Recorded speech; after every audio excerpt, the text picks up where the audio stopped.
बंदी छोड़ सतगुरु रामपाल जी भगवान की जय हो।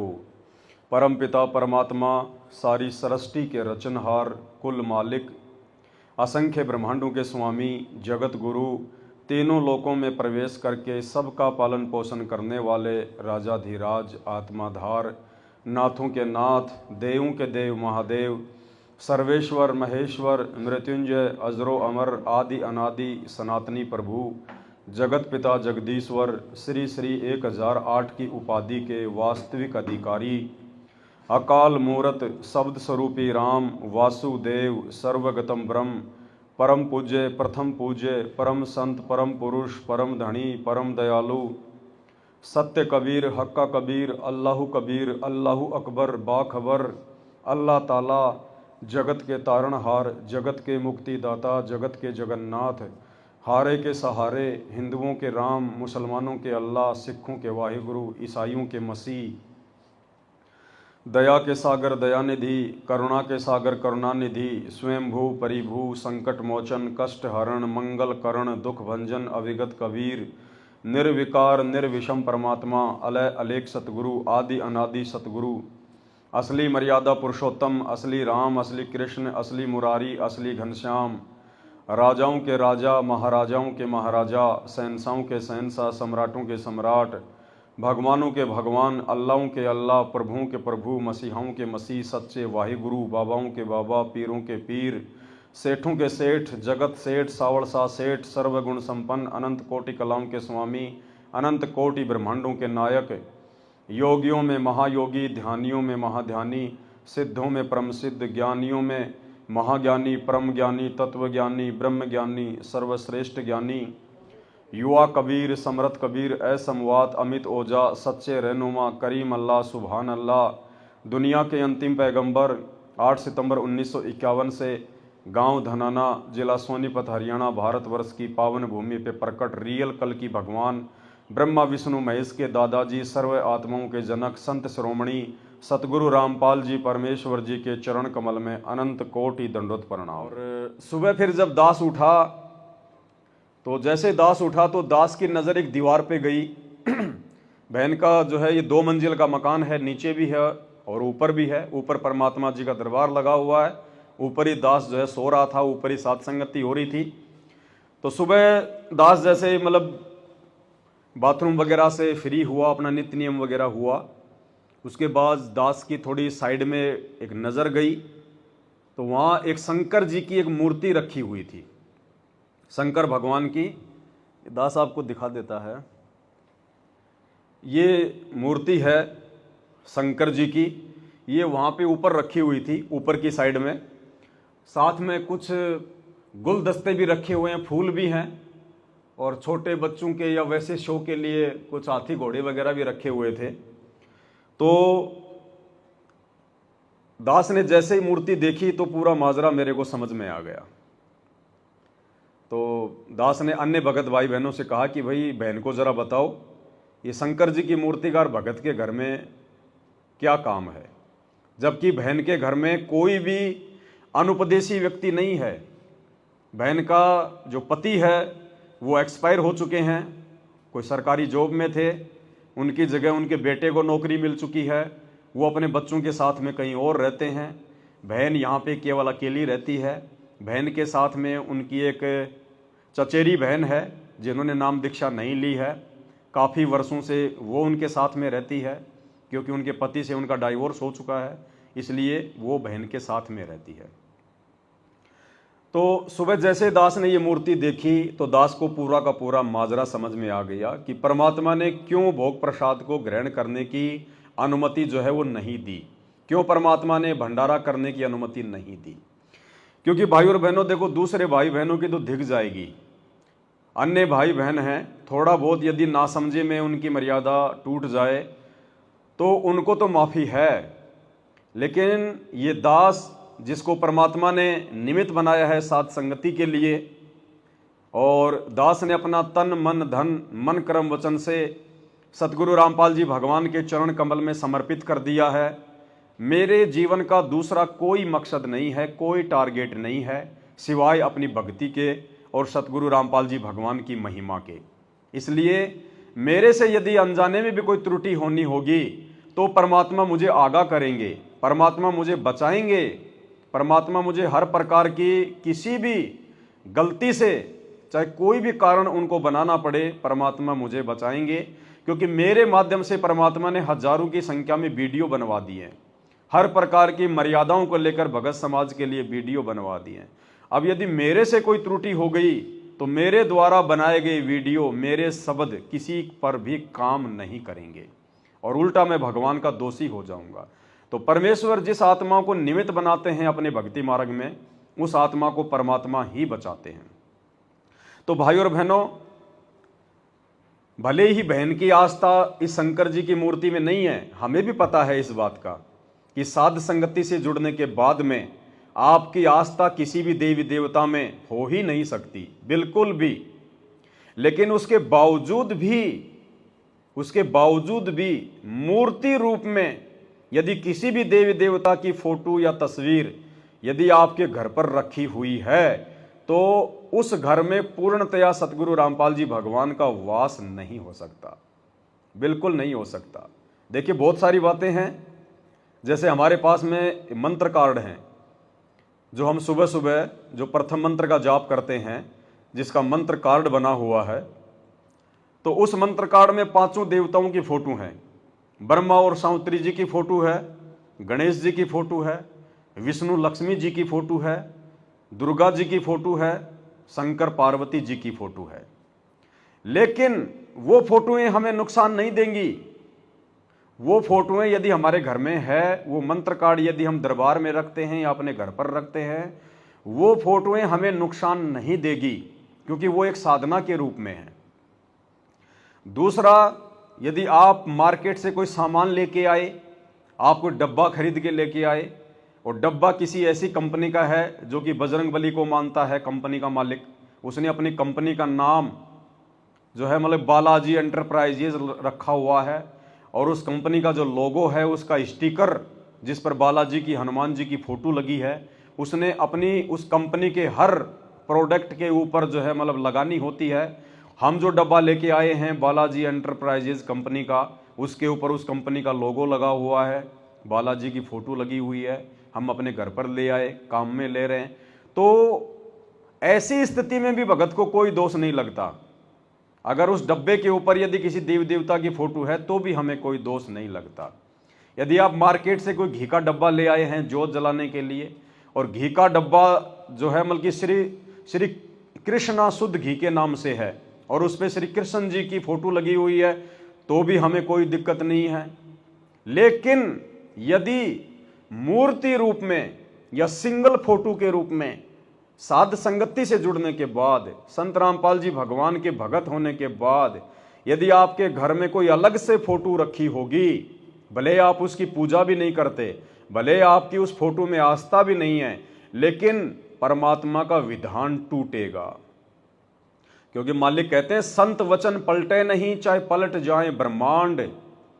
जब हम नाम दीक्षा लेते हैं तो उस समय परमात्मा हमें एक वचन में बांधते हैं, हमें एक नियम बताते हैं कि बच्चों, आपने अपने घर पर, अपने दरबार साहिब में अपने गुरुदेव भगवान के अतिरिक्त अन्य किसी भी साधु संत महात्मा की, किसी भी देवी देवता की या आपके घर के पूर्वज जो मर चुके हैं उनकी फोटोएं बिल्कुल भी नहीं रखनी है। यदि ऐसा होगा तो भले आप भक्ति कर रहे हैं, लेकिन परमात्मा का पूर्ण आशीर्वाद आप जी प्राप्त नहीं कर पाएंगे।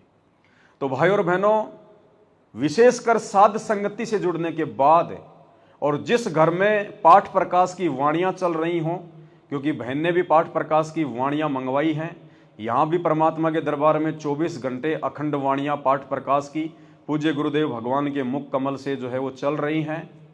उसके बाद यदि उस घर में मूर्ति रूप में या फोटो रूप में यदि कोई भी ऐसी सामग्री रखी होगी तो वहां पे परमात्मा का पूर्ण आशीर्वाद नहीं होगा। भले हम परमात्मा को भोग लगाएं, रोज भोग लगाएं, परमेश्वर उस भोग को स्वीकार नहीं करेंगे, क्योंकि ये कोई अनजाने की गलती नहीं है। ऐसा नहीं है कि बहन को ये फोटो का मालूम नहीं था कि यहाँ पे एक मूर्ति रखी हुई है, क्योंकि बहन का घर है, उन्हें तो अच्छे से पता होना चाहिए। वो तो दिन में 5 बार ऊपर आती हैं, नीचे जाती हैं। उन भाई इस फोटो को बहन की नज़र भी पड़ती होगी, उसके बावजूद भी उन्होंने इस फोटो को नहीं हटाया।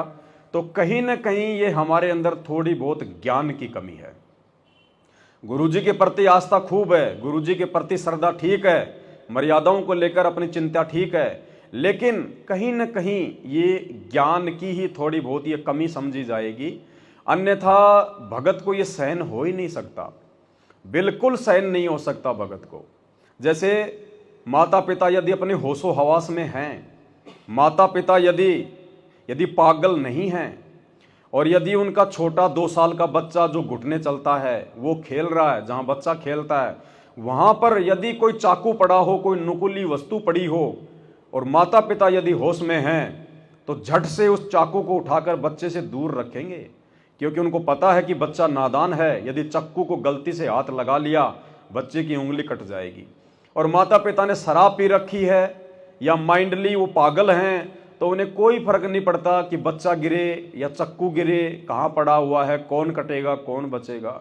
तो भाई और बहनों, इसी प्रकार यदि हम जागरूक हैं, ज्ञान यदि हमें संत रामपाल जी का समझ में आ गया है, हृदय में समा चुका है, अपने जीवन का मकसद हमें समझ में आ चुका है, किन बातों को लेकर भगवान नाराज होते हैं, किन बातों को लेकर भगवान जो है प्रसन्न होते हैं, यदि सारी बातें हमारे दिमाग में आ चुकी हैं तो भाई और बहनों, हम इन फोटोओं को अपने घर पर नहीं रख सकते। परमात्मा ने कह रखा है ससम्मान, हमने फेंकना नहीं है इनको ऐसे। हालांकि इसमें कोई शंकर भगवान नहीं बैठा, कोई इस मूर्ति में कोई भगवान नहीं बैठा हुआ है।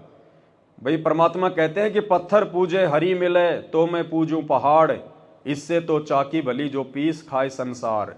भक्ति बिना नर खर एक है, जिन हरि पद नहीं जाण्या, पूर्ण ब्रह्म की परख नहीं रे, पूज मरे पाषाणा।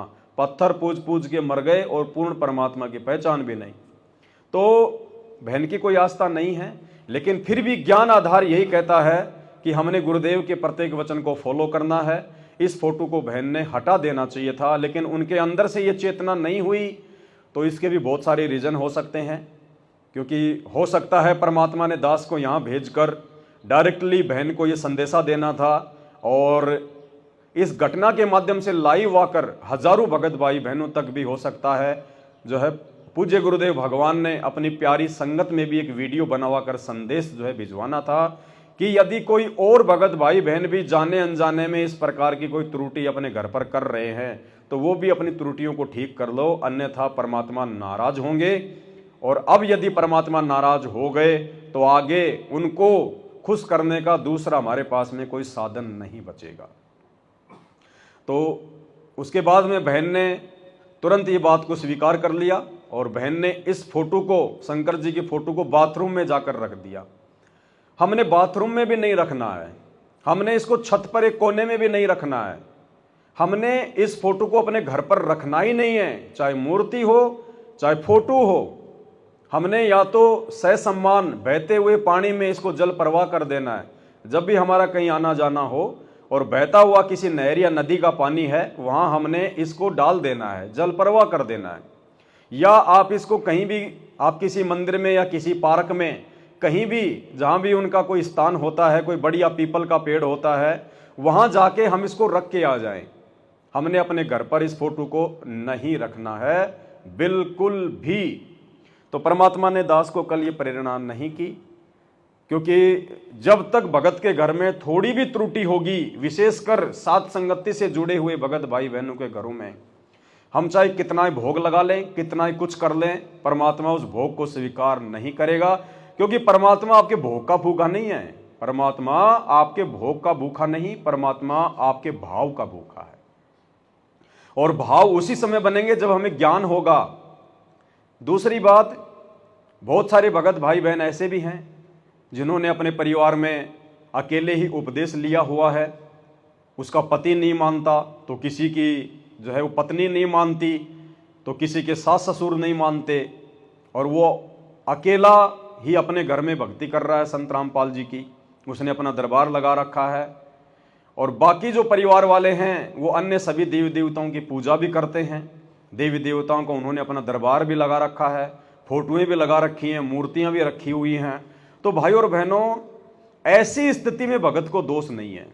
ऐसी स्थिति में जिस भगत के घर में बाकी लोग अनुपदेशी हैं, देवी देवताओं के पुजारी हैं, ऐसी स्थिति में यदि उस घर में शंकर जी की, हनुमान जी की, किसी भी देवी देवता की फोटो या तस्वीर रखी हुई है, पूजा पाठ हो रही है, तो ऐसी स्थिति में उन भगत आत्माओं को दोष नहीं लगता, ना उनसे परमात्मा नाराज होता है, क्योंकि उस भगत के अंदर से कोई इच्छा नहीं है। भगत तो चाहता कि आज ही इन सब का सफाया हो जाए, आज ही सभी घरवाले गुरुदेव का ज्ञान समझकर नाम उपदेश ले लें और सब मिलके सतगुरु रामपाल जी को अपने इष्ट रूप में पूजें, सब मिलकर परमात्मा की महिमा करें। लेकिन उस भगत ने सावधानी रखनी होगी, जहां उसका दरबार लगा हुआ है, यदि उसको एक कमरा कोई अलग से मिला हुआ है, उस कमरे में, उस दरबार में उस भगत ने अपने गुरुदेव के अलावा कोई देवी देवता की फोटो, किसी भी अन्य अपने पूर्वज की फोटो नहीं रखनी है। बाकी अगर वो परिवार वाले नहीं मानते हैं तो परमात्मा कहते हैं, कबीरा तेरी झोपड़ी गलकटियन के पास, जो करेगा सो भरेगा, तू क्यों भया उदास। उस भगत को ऐसी स्थिति में दोष नहीं लगता है। इसके अलावा भाइयों और बहनों, जो गुलदस्ते रखे हुए हैं, दास आपको थोड़ा सा दिखा देता है, कहीं सोचो कि भाई भगत जी ऐसे मजाक कर रहा है। ये देखो ऊपर, ये देखिए, यहीं पे शंकर जी की फोटो रखी हुई थी और यहाँ पे आप जी फूलों के गुलदस्ते देख रहे हैं दो, साथ में ये हाथी, घोड़े, बंदर देख रहे हैं जो कि शो के लिए रखे हुए हैं। तो भाइयों और बहनों, हम परमेश्वर सतगुरु रामपाल जी भगवान के बच्चे हैं, हमें असली भगवान प्राप्त है, हम उनकी असली मर्यादा फॉलो कर रहे हैं, हमें उनके द्वारा बख्शीश असली भक्ति प्राप्त है, शास्त्र अनुकूल असली भक्ति प्राप्त है। उन्होंने हमारे को असली भगत बना दिया है। अब नकली का हमारे घर में कोई स्थान नहीं होना चाहिए। हमने अपने घर पर किसी भी प्रकार का कोई जो है गुलदस्ता वगैरह नहीं रखना है।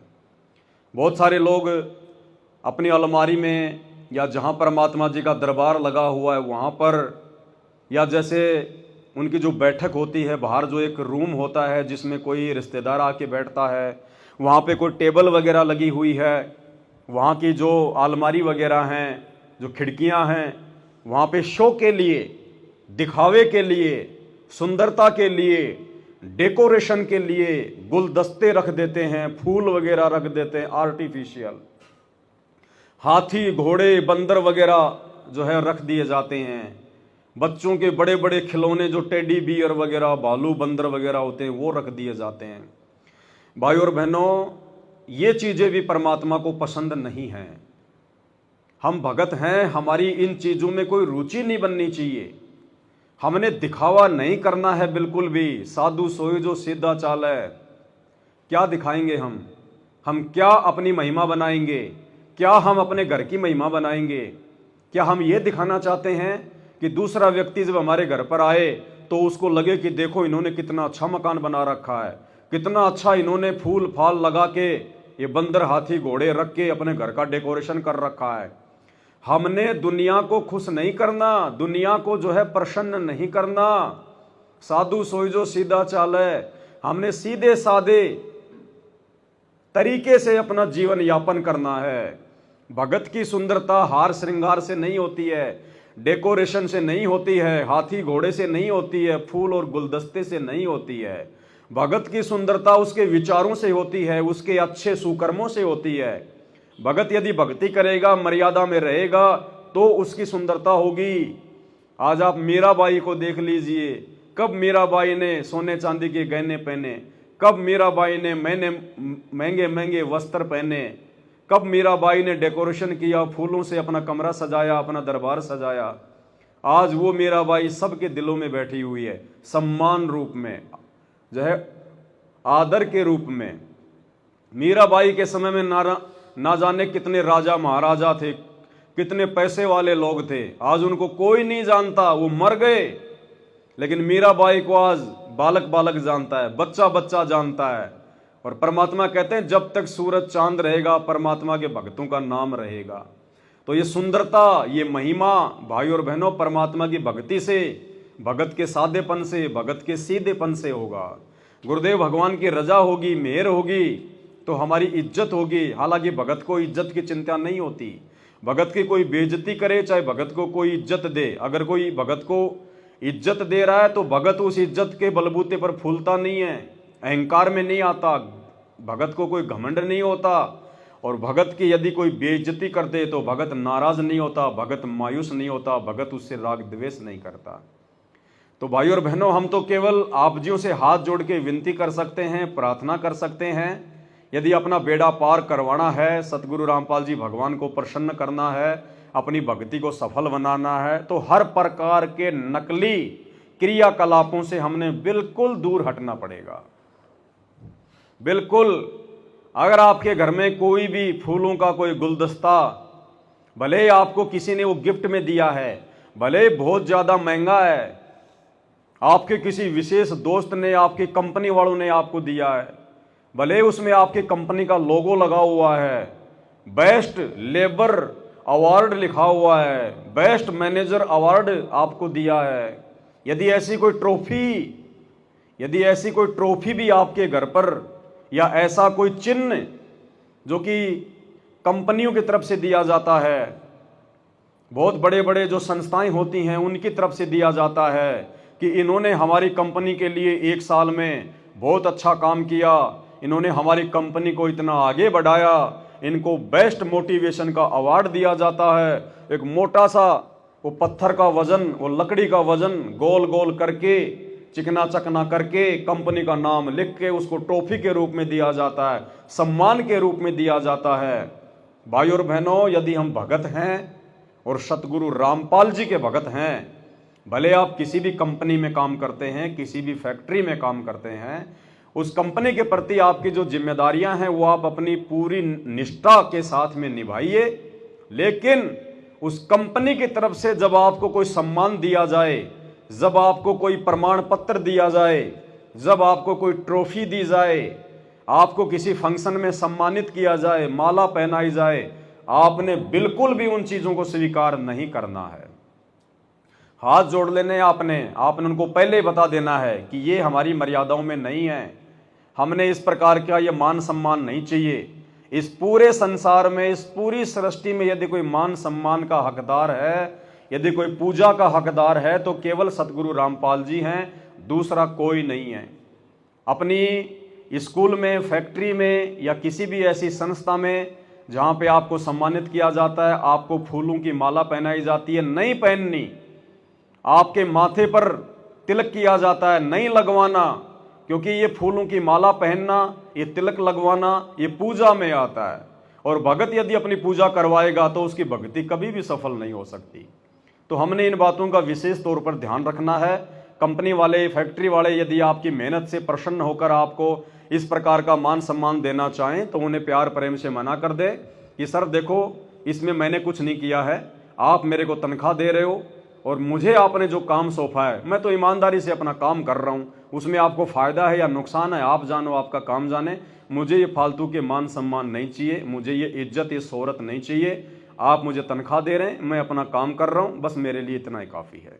तब परमात्मा प्रसन्न होगा भगत का इतना विवेक देख कर।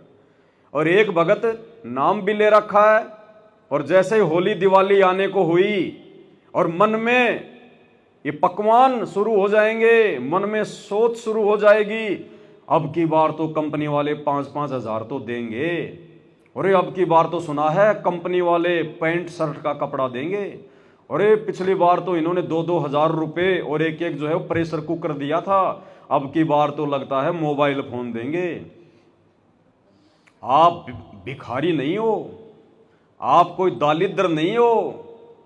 यदि आप संत रामपाल जी के भगत हैं और जहां भी आप नौकरी करते हैं, सरकारी, गैर सरकारी, प्राइवेट, मजदूरी, यदि आपके मन में इस प्रकार की जरा से भी भावना किसी भी त्योहार पर इस प्रकार की अपने उस कंपनी के मालिक से है, मन में कोई इच्छा है कि मुझे कोई विशेष कोई जो है वो गिफ्ट दे, मुझे कोई बर्तन दे, मुझे कोई कपड़ा दे, मुझे कोई पैसा दे, आइए आप भगत नहीं हैं। आप अभी अपने गुरुदेव भगवान को प्रसन्न करने के योग्य नहीं हैं। आप तो इस काल के भिखारी हैं, आप तो दारिद्र हैं। आप सेठों के सेठ, सावड़ सा सेठ, संत रामपाल जी सेठ के बच्चे नहीं है, आप तो भिखारी हैं। अगर कंपनी वाले दें तो भी हमने स्वीकार नहीं करना है, नहीं करना है। अगर दें तो भी नहीं करना है। और वैसे यदि कोई ले भी लेगा तो वो आपकी मेहनत का पैसा है, उसमें कोई नुकसान भी नहीं है। लेकिन कौन कौन सी चीजें लेनी है, कौन कौन सी चीजें नहीं लेनी है, ये भी हमने समझना होगा। कंपनी यदि आपको किसी भी त्योहार पर यदि आपको नगद पैसा देती है, प्रसन्न होकर कि साहब ये जो है 5-5 हज़ार रुपये हम अपने जो है मतलब मजदूरों को दे रहे हैं, तो वो पैसा आप जी ले सकते हैं, उसमें दिक्कत नहीं है, क्योंकि वो आपकी मेहनत का है। कंपनी यदि आपको बर्तन दे रही है तो नहीं लेना, हम भिखारी नहीं हैं। कंपनी यदि आपको कपड़े दे रही है, नहीं लेना, हम भिखारी नहीं हैं। कंपनी यदि आपको मिठाई का डब्बा दे रही है, नहीं लेना, हम भिखारी नहीं हैं। कंपनी यदि आपको प्रमोशन देती है तो ये आपकी अपनी मर्जी पर है, आप जी ले भी सकते हैं और नहीं भी ले सकते हैं। यदि आपने अपने सिर में और ज़्यादा जो है टेंशन करनी है, अपनी मेहनत को अपने और ज़्यादा बढ़ाना है, तो आप जी प्रमोशन ले लो, क्योंकि फिलहाल तो आप जी सुपरवाइजर है, कल को कंपनी आपको मैनेजर बनाएगी, तो मैनेजर बनोगे तो आपकी जिम्मेदारी बढ़ेगी, ज़्यादा से ज़्यादा समय आपको लोगों की देखभाल में, कंपनी के कागजों में देना पड़ेगा।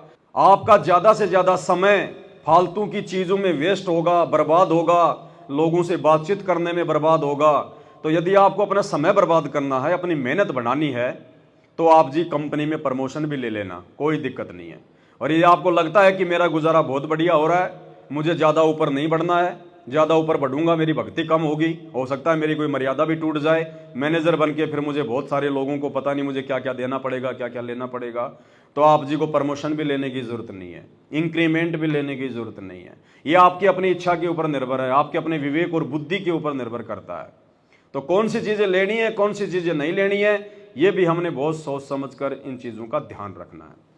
तो हमने किसी भी प्रकार की नकली चीज़ों को अपने घर में सजा कर नहीं रखना है। हमारे घर की शोभा हमारे गुरुदेव भगवान की फोटों से है, हमारे गुरुदेव भगवान की मूर्ति से है, हमारे गुरुदेव भगवान की भक्ति से है, भगत के सादेपन से है। वो हाथी, घोड़े, बंदर, फूल, गुलदस्ते, वो ट्रॉफी, वो मेडल बहुत सारे लोग अपनी दीवारों पर टांग के रखेंगे कि बाहर का कोई व्यक्ति आके देखेगा, अरे वाह तुम्हें तो राष्ट्रपति अवार्ड मिला हुआ है, अरे वाह तुम तो राष्ट्रपति गोविंद नाथ के साथ में फोटो खिंचवा रखी है। भाई और बहनों,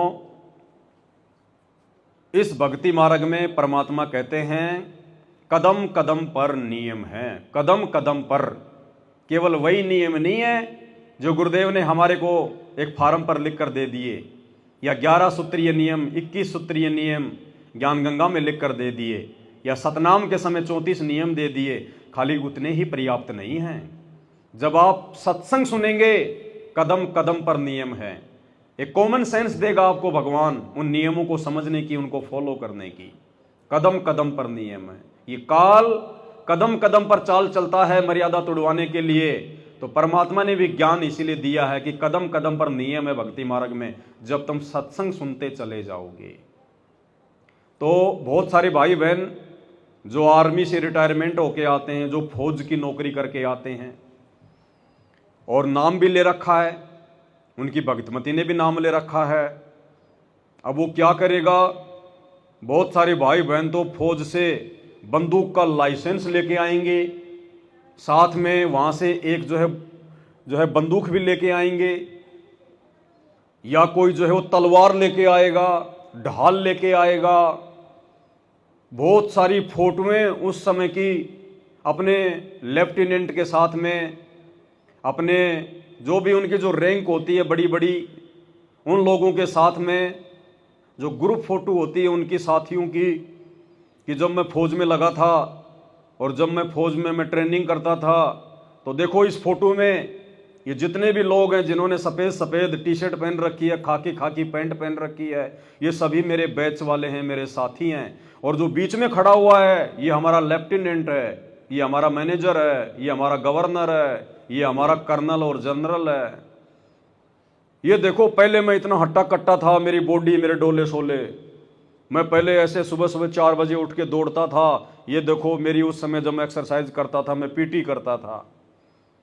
अगर आप भगत बन गए हैं संत रामपाल जी के, तो आपके घर में, आपके चौबारे में, आपकी घर की दीवारों पर यदि आपने वो बंदूक टांग रखी है, यदि आपने उस प्रकार की कोई फोटोएं टांग रखी हैं, यदि आपने वो तलवार और ढाल टांग रखी हैं, उनको हटा देना और कोशिश करो उन फोटोओं को अपने घर से निकाल दो, उन फोटोओं को फाड़ के फेंक दो, उन फोटोओं को जला दो, उस बंदूक को तोड़ दो। वो बंदूक है, अगर कभी तुम्हारी मर्यादा टूट गई निकट भविष्य में, और कभी यदि वो काल की प्रेरणा हो गई, तो भाई वो बंदूक है, वो फूल नहीं बरसाएगी, वो जब भी चलेगी किसी का नुकसान करेगी। परमात्मा ने क्या बताया हमारे को एक सत्संग में, मध्य प्रदेश के 2 भगत परमात्मा से नाम दीक्षा लेकर गए, पूरा परिवार उपदेश लेकर गया। मध्य प्रदेश का राजपूत परिवार से थे, उनका इंटरव्यू परमात्मा ने उस परिवार को सामने खड़ा रख के दिलवाया। नाम लेकर चले गए, घर पर जाकर दोनों भाइयों का जमीन को लेकर झगड़ा हो गया। एक भाई के पास में तो 12 बोल की बंदूक, एक के पास में पता नहीं 8 बोल की बंदूक है। बड़े भाई ने छोटे भाई के ऊपर 12 बोल की बंदूक से हमला कर दिया। उसी समय सतगुरु रामपाल जी भगवान ने तुरंत वहां प्रकट होकर वो गोली अपने हाथ में पकड़ ली। बड़े भाई को ये सब कुछ दिखाई दे गया, छोटे को दिखाई नहीं दिया कि संत रामपाल जी ने जो गोली तेरी तरफ आ रही थी उसको पकड़ लिया। उस बड़े भाई को जिसने गोली चलाई थी राघवेंद्र ने, उसको दिखाई दे गए सतगुरु रामपाल जी अपने हाथ में वो गोली जो है वो लेते हुए। बड़ा भाई तो दौड़ लिया वहां से और जाके गांव में कोई दूसरा भगत था उसको बताया कि भाई मेरे साथ तो ऐसा ऐसा हुआ, हमारा जो जमीन का झगड़ा चल रहा है, मैंने छोटे भाई पर जो है वो गोली मारी, तो भाई बीच में सतगुरु रामपाल जी भगवान आकर उन्होंने गोली पकड़ ली। और मुझे डर इस बात का है कि छोटे भाई के पास में भी मेरे से बड़ी बंदूक है और अब वो मुझे जान से मारेगा, मुझे छोड़ेगा नहीं। इस डर से वो भाग गया वहां से। लेकिन उनका जो है बीच बचाव उनका जो है करवाया गया। जब उस भगत को इस बात का मालूम पड़ा कि मुझे मेरे गुरुजी ने बचा लिया है तो मैं क्यों मारूं उसको, फिर बाद में वो पूरा परिवार सतगुरु रामपाल जी भगवान के सत्संग सुनने के लिए सतलोक आश्रम बरवाला में आया। उस समय उन्होंने माफी मांगी, अपनी जो गलतियां थी उन्होंने वो सुधारी और वापस जाके अपनी भक्ति पर लगे। तो भाइयों और बहनों, भले हम भगत हैं लेकिन मर्यादा अगर टूट गई तो वो बंदूक जिंदगी में फूल नहीं बरसाएगी, वो नुकसान ही करेगी। वो एक मान बढ़ाई का सूचक है। जब तक आपके घर में वो बंदूक रहेगी, आपके घर पर वो बंदूक रहेगी, जब तक आपके घर में वो फोटोएं रहेंगी, वो फोटोएं चाहे आपकी आर्मी की हो, चाहे आपकी वो पुलिस के समय की हो, वो फोटोएं चाहे आप बहुत बड़े कोई पहलवान थे आपकी पहलवानी की हो, वो फोटोएं चाहे आपके छोटे छोटे बच्चों की हो, वो फोटोएं चाहे आपकी शादी का कोई एल्बम हो, जब तक आपके घर में रहेगा आपके लिए वो काल है, काल। आपके शादी की डीवीडी सीडी है उसको भी तोड़ दो, नष्ट कर दो, फेंक दो। कभी न कभी काल मन में प्रेरणा करेगा, चलो यार आज तो अपने बच्चों की फोटोएं देख लेते हैं। और जब हम अपने उन बच्चों की फोटोएं देखेंगे जो बचपन में छोटे छोटे थे, उन बच्चों को देखकर ये काल का बहुत बड़ा जाल है, अंदर से मोह ममता उमड़ेगी, मोह व्याप्त होगा, काल अपनी जगह बनाएगा। जब भी हम उन फोटोओं को देखेंगे, जब हमारी शादी हुई थी, आज तो हमारी 80 साल की उम्र, 70 साल की उम्र, चेहरे पे झाइयां पड़ गई, शरीर का वजन आधा हो गया, खोपड़ी में सफेद बाल आ गए, आंखों से दिखाई नहीं देता। और जब हम अपनी वो फोटो देखेंगे ब्याह शादी वाली, वो सुंदर सुंदर आपको अपनी पत्नी दिखाई देगी, आप हट्टे कट्टे दिखाई देंगे, आपके रिश्तेदार जो मर चुके हैं बेवजह वो आपको याद आएंगे। ये देखो फूफा जी, अरे वो फूफा जी हरियाणा वाले जो मर गए 5 साल पहले, देखो ये रहे हैं। क्या मतलब है, बाढ़ में गया फूफा बन रहा है गधा और तू फूफे को याद कर रहा है। भगवान याद करना चाहिए भगत ने, उन मरे हुए को क्या याद करना, परमात्मा ने जो समय जो गुजर चुका है उसको क्या याद करना। हमने भगवान ने याद करने के लिए बहुत सारी चीजें हमें दे दी, स्मरण करने के लिए बहुत सारी चीजें दे दी हैं। बचपन में आप जी पहलवान थे, आपने बहुत सारे पुरस्कार जीते हुए हैं। आपकी फोटोएं जब आप जी अपने बुढ़ापे में वो फोटोएं देखोगे, ओहो ये देखो मैंने हरियाणा के नारनौल के महेंद्रगढ़ में चरखी दादरी में मैंने वहां जीता था, ये फलाने फलाने पहलवान को मैंने 2 मिनट में नीचे गिरा दिया। अब मेरा भाई वो काल तुझे नीचे गिरा रहा है, वो काल तुझे इन फोटों को दिखा दिखा के तेरे अंदर वही भावना फिर से अंदर लाकर तुझे नीचे गिरा रहा है, तेरी आत्मा को कमजोर बना रहा है, तेरे अंदर वही मान बढ़ाई वाले भाव लेके आ रहा है। तुझे दुख होगा कि देख मैं पहले कैसा पहलवान था, टी शर्ट भी बड़ी टाइट टाइट आती थी, मेरे बाजुएं फटने को हो जाती थी, अब देखो मेरे से पानी की बाल्टी भी नहीं उठाई जा रही। तो भाई साहब ये चीजें भक्ति मार्ग में नहीं चलती हैं। अपनी शादी का एल्बम, अपनी शादी की video recording, DVD, CD, cassette, बच्चों के बचपन की फोटो, शादी का एल्बम, आर्मी पुलिस के समय की फोटोएं, किसी ऑफिस की किसी फैक्ट्री की फोटोएं, पुरस्कार लेती हुई फोटोएं, देवी देवताओं की फोटोएं, भाई साहब आग लगा देना, आग। अगर ये संदेशा आपको प्राप्त हो चुका है और आप संत रामपाल जी के भगत हैं,